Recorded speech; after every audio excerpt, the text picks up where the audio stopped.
पांचवा रुकन ईमान का आखिरत। पहले हम तस्करा करेंगे आखिरत का हिंदू धर्म में। हिंदू धर्म में मुख्तलिफ राय है आखिरत के बारे में। सबसे आम राय है cycle of birth, death and rebirth, also known as doctrine of rebirth.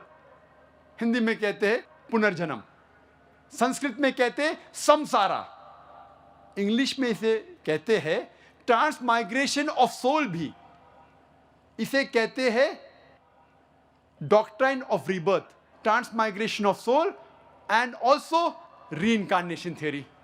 आम हिंदू समसारा में मानते हैं और वो कहते हैं और तस्करा करते हैं भगवत गीता की एक श्लोक का। भगवत गीता में लिखा है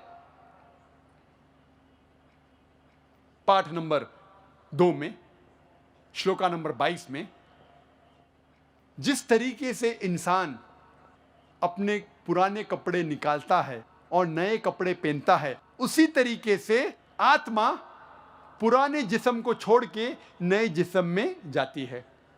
इसका जिक्र बृहद्यंकर उपनिषद में भी है, पाठ नंबर 4, भाग नंबर 4, मंत्र नंबर 3 में। Like a caterpillar walks up a grass of blade and jumps to another blade, same way a soul throws away the old body and enters a new body. जिस तरीके से caterpillar घास के ऊपर चढ़ता है और फिर दूसरे घास पे जाता है, उसी तरीके से आत्मा पुराने जिस्म को छोड़ के नए जिस्म में जाती है।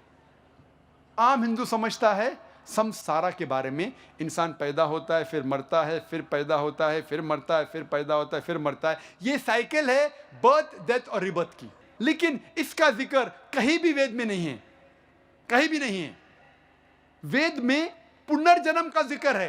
पुनर्जन्म की मानी, पुनर् मतलब नेक्स्ट, अगला, जन्म मतलब बर्थ, नेक्स्ट बर्थ, पुनर्जन्म। पुनर्जन्म की सही मानी है नेक्स्ट बर्थ, अगला जन्म, जिस पे इस्लाम को कोई एतराज नहीं। हम भी मानते पुनर्जन्म में, नेक्स्ट बर्थ में, लेकिन वो पुनर्जन्म नहीं जो आम हिंदू मानते हैं समसारा के बारे में। हम नहीं मानते cycle of birth, death, rebirth के बारे में। हम मानते सिर्फ पुनर्जन्म। पुनर्जन्म अंग्रेजी में होता है नेक्स्ट बर्थ, अगली जिंदगी। और इसका जिक्र है ऋग्वेद में, किताब नंबर 10, पाठ नंबर 16, मंत्रा नंबर 4 और 5 में। तो पुनर्जन्म का जिक्र है, लेकिन ये साइकिल बर्थ, डेथ, रीबर्थ का जिक्र नहीं है।